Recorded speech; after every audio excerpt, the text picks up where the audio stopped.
Welcome to the Jan Meeuwsen Garden Show on 99.7 and 1450 WHTC. It's your opportunity to learn more about your garden and your yard, about dealing with pests, and about taking care of the birds. You can be part of the show with your questions at 395-1450. That's 395-1450. And now, from De Bruyne Seeds on Washington Avenue in Zeeland, here's the Master Gardener, Jan Meeuwsen. Good morning, everyone. Not as bright and sunshiny as we've been used to, but it's okay. I wish we were getting a little more rain than just the occasional sprinkle, but you know what? It's what we get. We just have to thank God for what the water He does give us right now. There's a lot of people worse off than we are. We've got an open phone line, 616-395-1450. 616-395-1450 is the number to call if you have any questions. We've got some chores that you need to get done this week. If you've got birds that are eating your little fruit, if you still got some strawberries or raspberries or whatever, or even some cherry trees that the birds are eating at first, you need to cover that with some netting so you can have it and not the birds. That's always kind of nice. When I lived in Florida, I had an orange tree and a couple of lemon trees in my yard, and he would get these oranges would be growing, and you would think, oh my goodness, I'm going to harvest a bunch of oranges.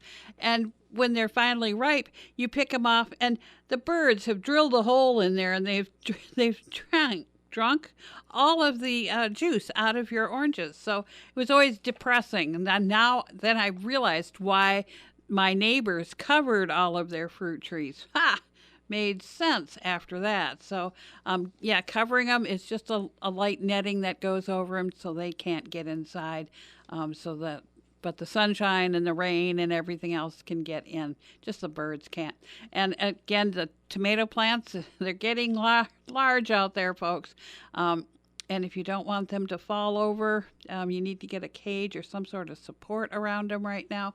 I've got a bunch of them on sale right now at De Bruyne's, and we have got a caller on the line. Good morning, caller. You're on the Garden Show. Yes, I have a question. I've got quite a few different potato plants planted, and they're flowering. My question is the plants themselves with the rain this past weekend kind of have fallen over? They still look healthy and stuff. Do I need to do anything about those? No, not really. Nah. Okay. Potato plants are pretty indestructible, so you don't have to worry about that. Okay, wonderful. Thank you so much. Yep, you're welcome. Bye-bye. Bye-bye. And the phone lines are open. 616-395-1450 is the number to call. 616-395-1450 is the number to call. Yeah, the potato, a lot of people are coming in with potato bug problems. The Colorado potato beetle has seemed to taken over a lot of the county here. So if you want, you need to spray those, or you can just pick them all off and then go through the whole potato field, look under every leaf for those little tiny whitish, tannish, yellowish little circles, bumps. Those are the eggs, and then you scrape them off into some soapy water. Or you can spray some BT spray on. We've got BT in a concentrate or ready to spray out of a hose. Or if you just got a couple of them, we've got just a ready to spray type thing. So we've got it. It's an organic thing. It messes with their stomachs, so they can't eat anymore, and that's how it kills them. So it doesn't bother us at all.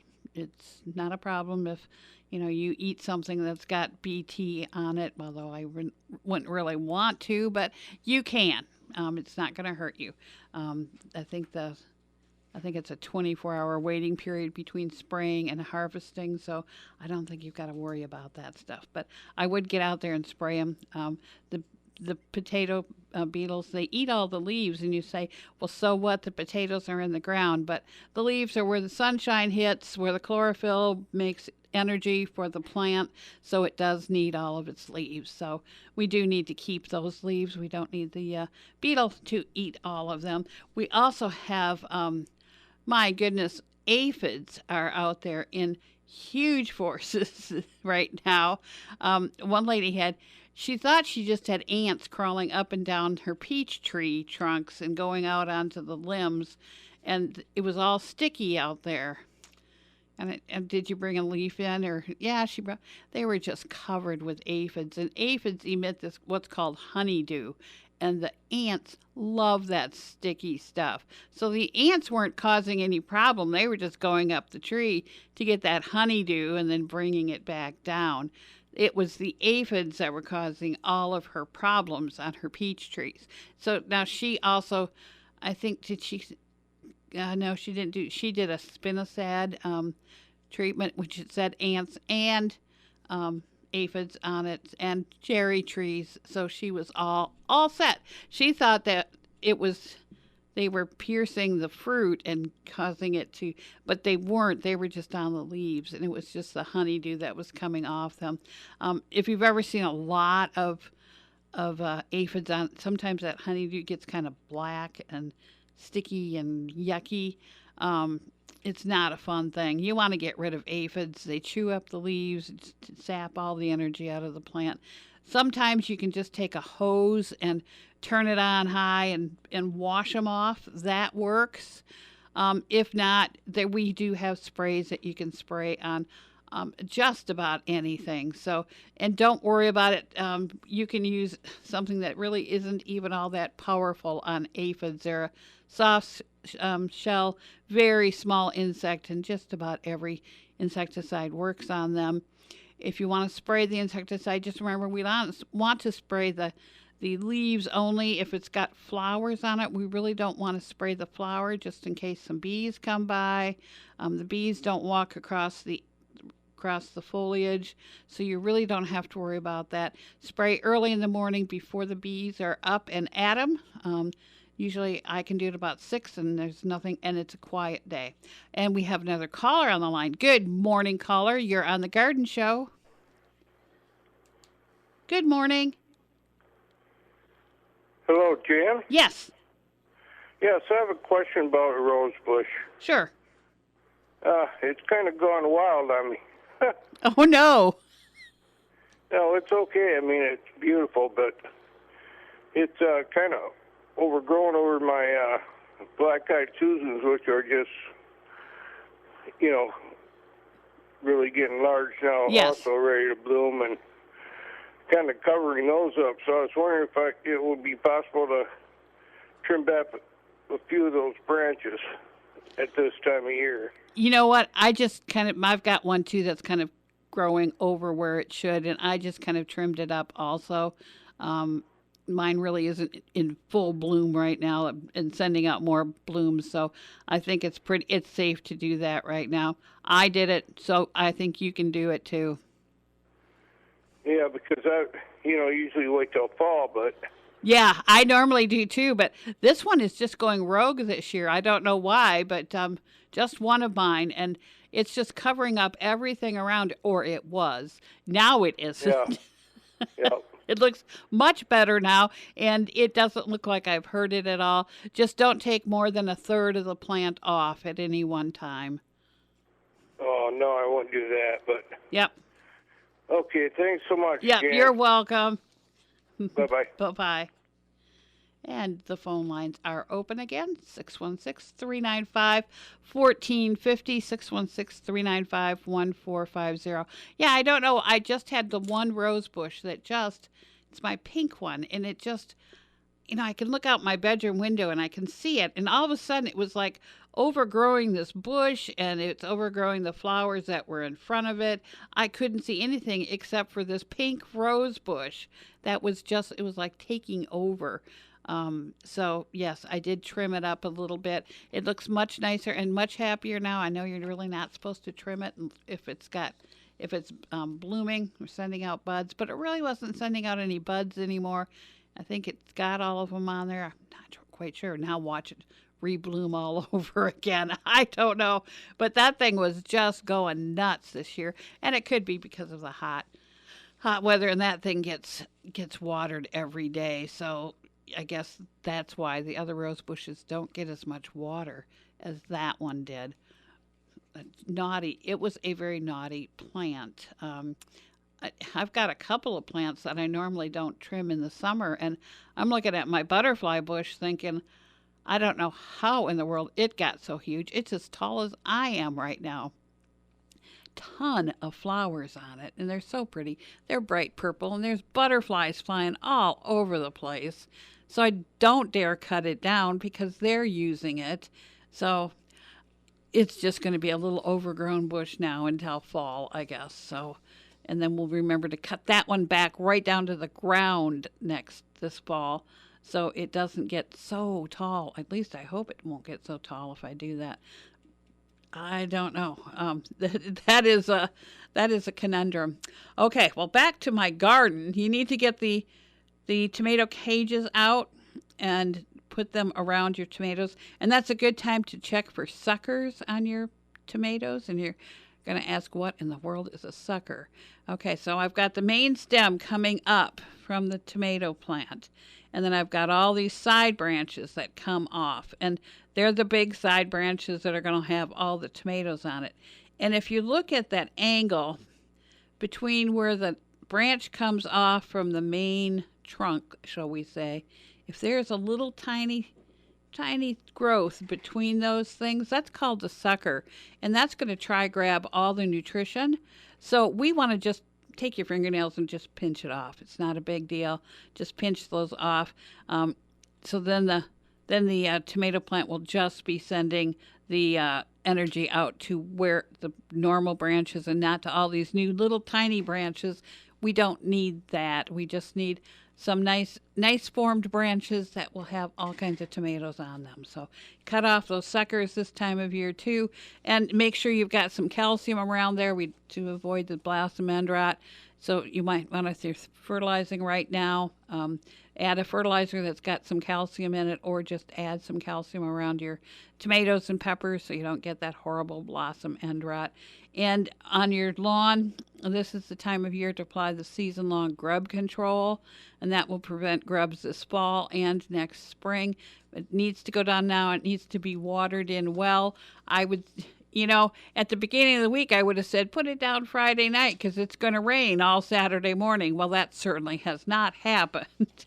So if you can get some sprinkling down on those areas afterwards, it helps because like a lot of the insecticides, this does photodegrade in the sunshine. So if you put it out and you don't get it watered in, it's not going to be of any help to you. So it's a waste of money. So do make sure if you're going to put it down that you can water it in. And then the one more thing, the deer and the rabbits are still at it right now, probably even more so. Probably, the plants have some water in them, so they like to eat them. Get the liquid fence, or we've got a new product called Plant Skid that you can put around your plants and flowers to keep away the rabbits, and it also takes care of voles. Now, I know she's going to yell at me pretty quick. Yes, there she is, waving signs, throwing them at me. So I have to quit now, but we'll talk about voles right after we listen to these messages.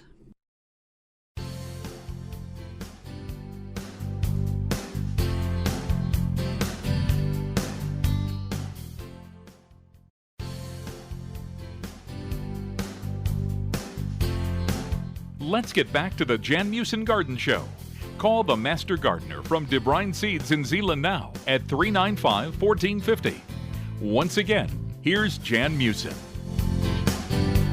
And okay, she's pointing at me. That means I must be back on. I promised we were going to talk about voles. This is VOLES, not moles. This is voles, and they're those little meadow mice that just run all around your backyard or your front yard. They're in the landscaped areas. That's where they're living. They like to live under the mulch. They will run in your grass and make a huge mess there because they kind of make little tunnels. They're really skinny little tunnels in the grass. You might think that they're a mole, but they aren't. And they're going to actually eat your plants. They're going to chew at the bark of your trees and your bushes, and we don't want them there. And, I always thought you either had to put poisons out or traps or pray for some good hawks around the area that would come and get them off. But now I was reading the Plant Skid brochure, and it says, deer and rabbits, okay? And it first was used to prevent voles, VOLES, and you could sprinkle it around your landscaped areas and they'll stay out. I was so impressed by that. Never heard of that before. Liquid Fence doesn't do it, but the Plant Skid people have it on their labels and on their brochures that they do voles. So I think we've got yet another option, because I'll tell you, trying to trap those things is really hard.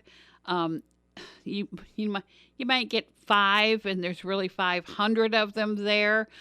Poisoning them, I hate to put poison out because that gets in the food chain, and it gets up into the hawks and the predators, and it gets everywhere. So I hate to do that. But hey, if all I have to do is put out some of this kind of stinky stuff all around my rose bushes and whatever I've got around my landscaping, and it will keep them away.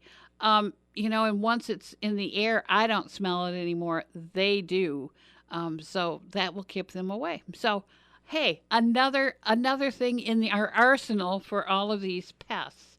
So I'm all for this. I don't have a vole problem. I used to. And oh my gosh, I trapped and trapped and trapped.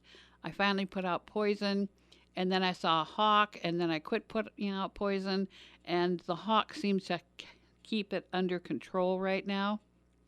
But hey, if I get it again, that's the first thing I'm going for. It's called Plant Skid. It's a pretty new thing. People love it if they try it, so that's always a good thing. And we do have a caller on the line. Good morning, caller. You're on the Garden Show. Yes, Jan? Yeah. Hey, you were talking about little critters. I used to have a lot of mold problems in my yard, and I found that the best solution to molds is what I use in my pool, called chlorine. Oh, my goodness. You take oh, gosh, does that work beautiful. There's a little mound. You get a screwdriver or something, punch a hole in the mound, and the Home Defense that comes with an electric pump? Yeah. You put that probe inside your chlorine, and it fits. It screws right on. It's a perfect combination. Then you take your probe and you throw it in that little hole or mound that the mold has made, and you let it run for a little bit, and then you plug up the hole or leave it open. Doesn't make a difference. But you'll find that it gets rid of molds really quick. Oh. They don't come back because they can't stand the smell of chlorine. Oh, my goodness. Wow.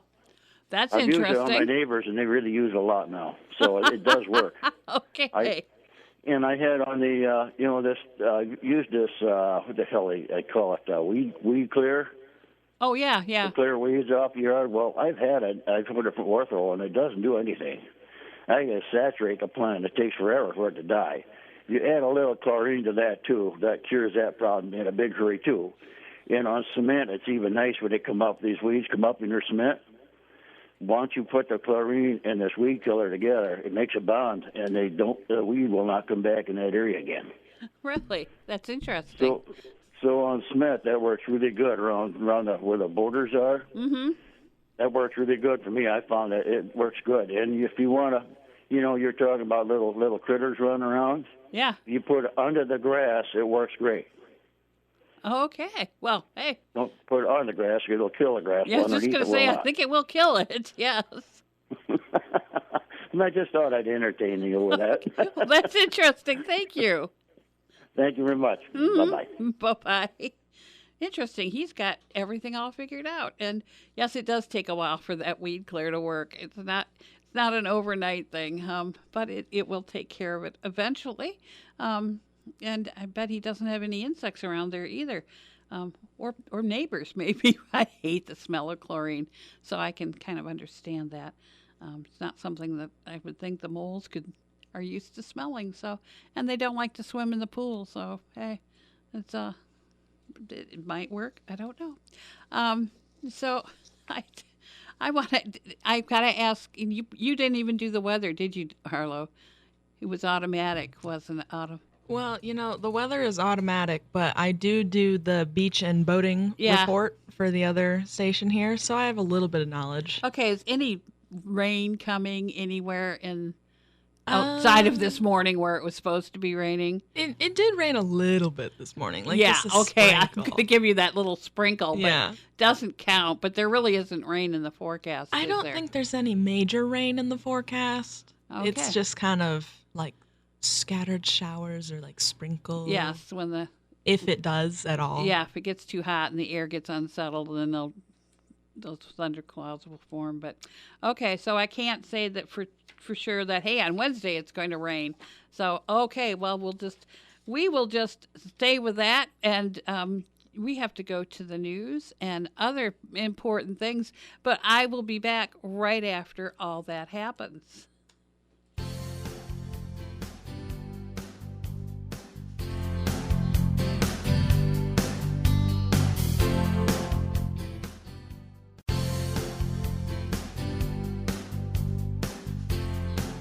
Let's get back to the Jan Meeuwsen Garden Show. Call the Master Gardener from De Bruyne Seeds in Zeeland now at 395-1450. Once again, here's Jan Meeuwsen. All right, we're back again. And what do we talk about? We're going to talk about some insects that are out there right now because it's been hot, because it's been dry, just like we had last year. This year we are also having an explosion of box elder bugs. So if you're seeing them in your yard or whatever, they're going to be, the nymphs are little red bugs, and the adults are the black beetles, kind of with the little red stripes on their backs. They're in all different sizes. They're in all different stages of growth right now. They're mainly seeing a bunch of little red nymphs. This isn't really something you need to worry about. They really don't harm you. They do eat the box elder tree and maple trees have those little whirligig type things. They do eat those and eat leaf litter and stuff around there. So they aren't horrible bugs for us. I just don't like it when they come in during the winter because they do have to hibernate for the winter, and they seem to think living inside with us is wonderful. But right now it's just because it's hot and it's been dry. That's why they just exploded in numbers. And during the Dust Bowl in the 1930s, when it just was so hot and dry, there was nothing left except for box elder bugs. They were a huge problem. And you wonder why, because what they eat is gone because there's nothing left. So I'm not really sure why they exploded in numbers, but they do that right now here with us too. It's really not necessary to control them. So, worry about other bugs that are out there in your garden or whatever, but box elder bugs aren't going to be a big problem. Right now, the Colorado potato beetles are out. We've had a lot of people bring in the squash bugs. They're kind of teardrop shape and kind of a grayish color. They don't just sit on squash. They go on pumpkins. They go on cucumbers. They're all over. And if you smash them, they kind of emit this kind of a stinky smell. Not fun. We want to get rid of the squash bugs and the aphids. You can spray your plants, or you can sit there and pick off every bug that you see, but that's really not, I don't have enough time or patience to do that. So I do spray mine off on bean plants where there's bean beetles out there. Everyone's bringing in all these pests for us to identify, and it seems like if it's possible to be out there, it is out there right now in the garden. So do take a good look, walk around your garden, take a look at the plants. Are these plants looking a little yellow? Are they looking a little stippled, like maybe somebody's eating them? Check the leaves. Is somebody eating? Try to find what it is that's eating. If you don't know what the bug is, take a picture of it, bring it to me, or take a bug and bring it into me, and I will be glad to identify it for you. And then we can figure out what you need to use to get rid of that bug. I'm really, I don't like sharing my garden with bugs, so I am pretty good at walking around and making sure everything is fine. But you need to do that too. don't just expect that they're going to grow and be perfectly fine just because they're in your backyard. Right? I haven't seen anybody or heard of anybody that's had a tomato hornworm, but I've seen the little white butterflies out there, so I know they're coming. So just be pre-warned. If you see the little butterflies flying around your cabbage or broccoli or whatever, you can take row cover. This is that white cheeseclothy type stuff, and you just cover your plants with that. That way the little flying butterflies and moths can't lay their eggs on your plants, so then you don't have those little horrible little tiny inchwormy type things on your plants. So covering it with a very inexpensive cheesecloth or row cover works extremely well. Sunlight and rain can come through, but the little moths cannot. So then you're saved from that. You might want to think about that. It might be closing the barn door after the horse is out. So, but it's a good remember to do that, so you don't get bugs. It's anything is better than having to spray. So if you can kind of do something to prevent, that is even better. So I'd love to hear it when people prevent their problems. I walked out of my house last week, looked at my front lawn and went, there's something wacko going on here. And you know what? It is red thread. So I have joined the group of people that have come in and have noticed red thread in their front yard. Now, it's not that it looks red, but if you look carefully at your lawn, you'll see what looks like little red threads coming off the end of your grass blades. Very distinctive. So if you take a good look and you see some of those dark red little threads in your lawn, you've got red thread. It's a disease. Yes, it's a fungal disease, but it is only affects slow growing lawn right now. I haven't fertilized my lawn in a while, so that's why. So you just have to put some fertilizer down and you can grow out of the red thread.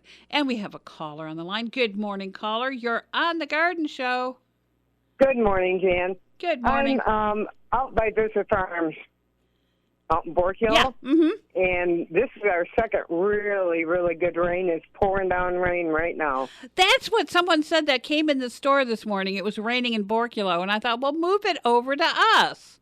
Yeah, it's pouring down here, but it's beautiful rain. My question is, sunflower seeds. Apparently, the birds like them more than they think I need them planted.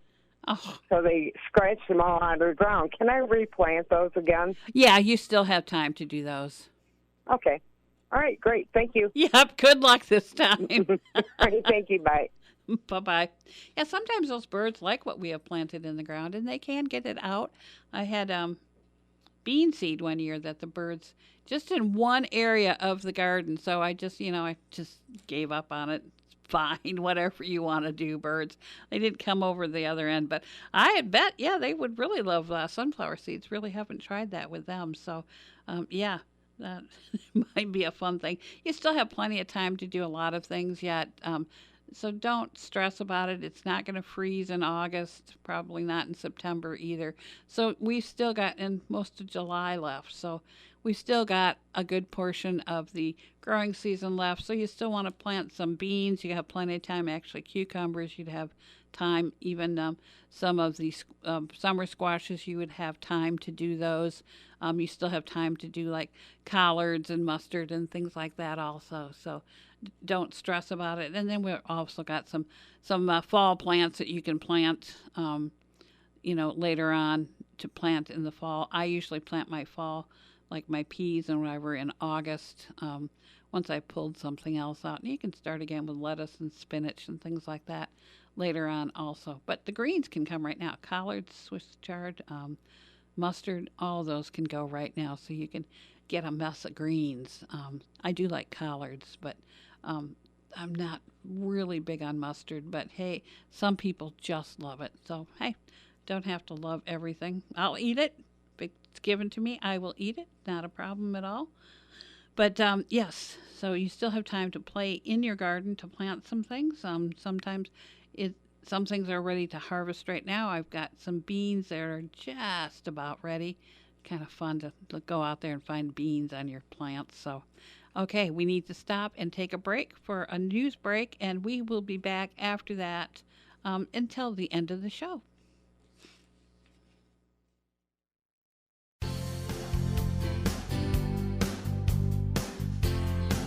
Let's get back to the Jan Meeuwsen Garden Show. Call the Master Gardener from De Bruyn Seeds in Zeeland now at 395.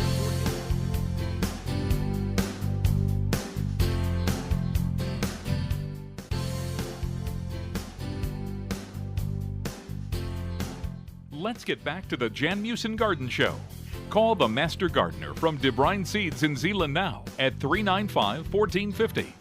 Once again, here's Jan Meeuwsen. And we are back. We were just talking how we don't like Borculo anymore because they seem to be hogging up all the rain this morning. It's been raining there for quite a while, and we're sick of it. It needs to move on. Okay. The hot, dry weather has brought out the crabgrass. It is showing up in the area lawns. Everybody seems to know what that, well, no, not everybody. Some people think they have quack grass or something else like that.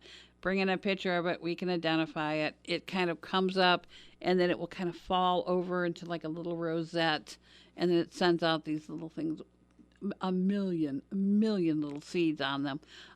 You need to get them when they're young, easy to kill. We have things out there to do this. The Ortho Crabgrass Killer and Weed Stop. It's got quinclorac as its... oh, we do have a phone call on the line. I'm sorry. Good morning. You're on the Garden Show. Good morning, Jan. I have a question concerning a black locust tree. Okay. Our neighbor has a black locust tree. It is sending suckers all throughout our front lawn. What can I do? Oh, my gosh. It should be what they can do. So... No, she told us the tree will not come down. It's her favorite tree. So, well, of course it is. Usually, I'm sure those little suckers grow fast, don't they? Yes, they do. Usually, and she told us just to mow them down. Well, they come right back, and they get thicker and bigger. Yeah, I was just going to say they keep getting bigger every time you mow them down. Yes, I have used brush killer on it, and they would go away for a while, and then they're right back. Are there any suckers right around the base of the tree itself, or not? No, you can't see suckers around the tree. I mean, if they get, real, not 12 feet tall, but if they get, a foot tall or so, you can cut them and then brush them with either straight Roundup, or Tordon. It's another chemical that will kill the roots of the tree there. I think I would do that. Rather than try to kill it with brush killer, I would just cut it off and then take a little paintbrush and paint down on the straight Roundup or the Tordon. How do you spell the Tordon? Tordon, I believe, or UN. Okay. All right. Thank you. That's a good stab at it. Yeah, good luck. Thanks. Yeah. Yes, thank you very much. Mm-hmm. Have a great day. You too. Bye-bye. Bye-bye. I hate it when some neighbor has a tree and the tree just wants to share with you. I've got a neighbor with a tree of heaven, which I think everybody within 4 miles now has these little things on their lawn, and they come up like crazy, and I just cut them off and then I brush them. I've got the stuff right in the garage. Take a little brush and brush it off the top of where you've made the cut with the Roundup, and it does seem to help a lot. Or Tordon, that's what you would use on if you're cutting down the little suckers that come up from around the trees, and that works extremely well also. So there are products out there that are meant just for certain things, and sometimes, spraying the leaves of they've got kind of especially those black locusts are kind of slick leaves, and that stuff is probably not sticking well enough to it. So just cut it off and brush it off. Okay, so we were talking about the crabgrass, and now the ortho crabgrass killer with the quinclorac. There's a bio-advanced Bermuda grass killer and extreme crabgrass killer. That's got phenoxyprop in it, and you don't have to know the names of all these. We don't give you quizzes when you come in. And it works well on the crabgrass, and it can be applied to crabgrass at almost any growing stage. So that's a fine thing. It will kill the Bermuda grass, but you have to spray it like every 2 weeks during the growing season. It takes a long time for that one. And then we have the tenacity, which can be applied at the same time you're putting down grass seed, actually. Be careful to read all the instructions. But it does say it will get some crabgrass. Then it does do a pretty good job in doing other broadleaf weeds as well. And then there's topramezone, which is in the crabgrass destroyer. And the crabgrass destroyer works well on crabgrass and also on almost every weed. I use this stuff all the time. Almost every weed that I've got in my lawn works extremely well on all of those. And because it cannot be used on a Bermuda grass lawn because it kills Bermuda grass, you can put it on your Bermuda grass. You can give it a try because this stuff does kill Bermuda grass. So it's not something that's labeled on the label, but since it's kind of one of those inferred things that if you can't use it on a Bermuda grass lawn because it will kill it, why don't we put it on the Bermuda grass? And when we look in our big book from the University of Indiana, or no, I guess it's from Purdue, on all these things that kill, the topramezone is one of the excellent Bermuda grass killers. So I don't know why Crabgrass Destroyer doesn't label it. We're lucky to have Crabgrass Destroyer. It's put out by Scott's, I believe, and they aren't putting any out this year. They hope to do it next year. I think they probably lost the topramezone or something, for all I know. But you grab it now while you can. Ken, I think, bought out the whole Ace Hardware storeroom of the stuff. So we believe in it. That it's such a fine thing. It only comes in a 1.1 gallon thing ready to use, and it's got the little wand that you just press the button, and it's got a battery in it, and it's fun to play with this thing. I love walking around with this thing. You can just go around and just shoot every individual weed. I have great fun, and I tend to go over to the neighbors' yards and do them too because it's so much fun to do that. So again, yeah, the Crabgrass Destroyer does a fine job on weeds. So if you have like a 10-acre lawn, this is probably not what you want to have, but we do have the other stuff in some bigger containers that you can use. Tenacity comes in this little tiny jar. It's probably maybe 4 ounces, and it comes with this little tiny syringe with it, and you use this little teeny tiny amount you have to figure out how many square feet you're going to use, and it goes by that. It's kind of it's got a label that isn't the easiest to read, probably better for landscapers than anything else. But we do have it, and some people love to use it. It's one of those things that, and the topramezone and the tenacity work by pulling the chlorophyll out of the plant, so they turn white. So if we go outside and oh my goodness, my lawn's white, but it's all the weeds in there that have turned white and then they die. Some of the grasses might turn white, but they'll turn green again, so it's not a big deal. But it's kind of fun to watch the stuff that you want to die turn white, and without any chlorophyll, there's no energy for the plant to go on, so it might as well just die. So that's the best part of that. So they work fine. Get rid of your wonderful weeds. The funguses are different. I was reading a thing from Michigan State, and they said dollar spot was the most prevalent lawn disease out there, and that's when you get these yellow spots in your lawn, and there may be 1 inch to 3 inches, kind of circular, and it just all these little dots all over your lawn. That's dollar spot. That is a fungal disease, and it's just because your lawn is under stress, and they're the mycelium, the spores of the fungal process all over in the air, microscopic. You don't see them, but they're all over, and they get into your lawn, and that's what the problem. That's what causes it. It can get into your lawn and cause a problem more so if your lawn in the evening is wet, because that mycelium will use that wetness on the blades of the grass to actually get into the blade itself. So if you don't sprinkle in the evening, that's best. If you sprinkle, if you start, my backyard goes off at 4 a.m., that's fine, but you don't want it to go off at 7 so that it's wet when it gets dark out. And that's basically for the lawn diseases. So yeah, don't be sprinkling, then we won't get the dollar spot. If you do have dollar spot, you're probably going to have to put a fungicide down. We do have those also.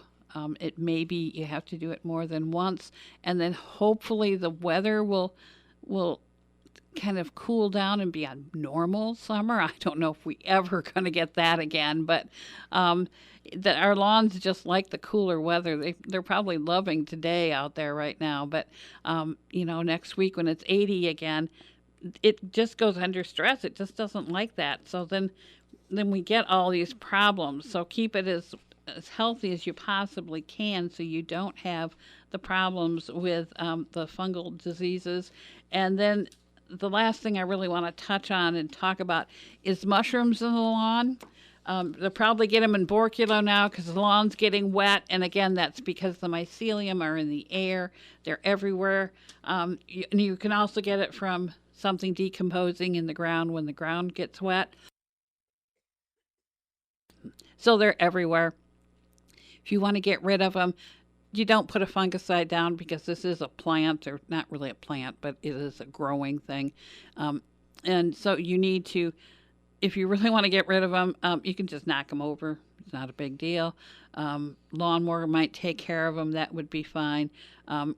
If you really, really, truly want to get rid of them once and for all, you need to dig down. And I think it said you have to go 4 feet from if you got a group of mushrooms, you got to go 4 feet on any side of it, dig down 18 inches and take out all the dirt and then redo it.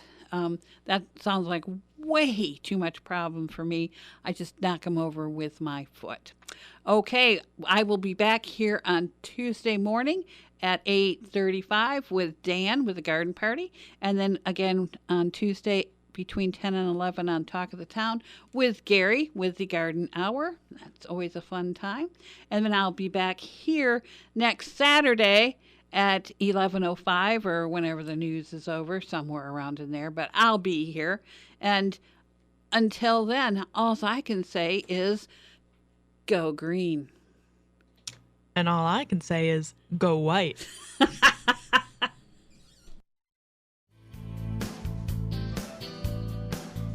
You've been listening to the Jan Meeuwsen Garden Show on 99.7, 1450 WHTC and WHTC.com. If you wish to hear this or other programs hosted by the Master Gardener from De Bruin Seeds in Zeeland, check out the podcast section of our website, WHTC.com, and listen or download for free. The Jan Meeuwsen Garden Show is a presentation of 99.7 and 1450 WHTC.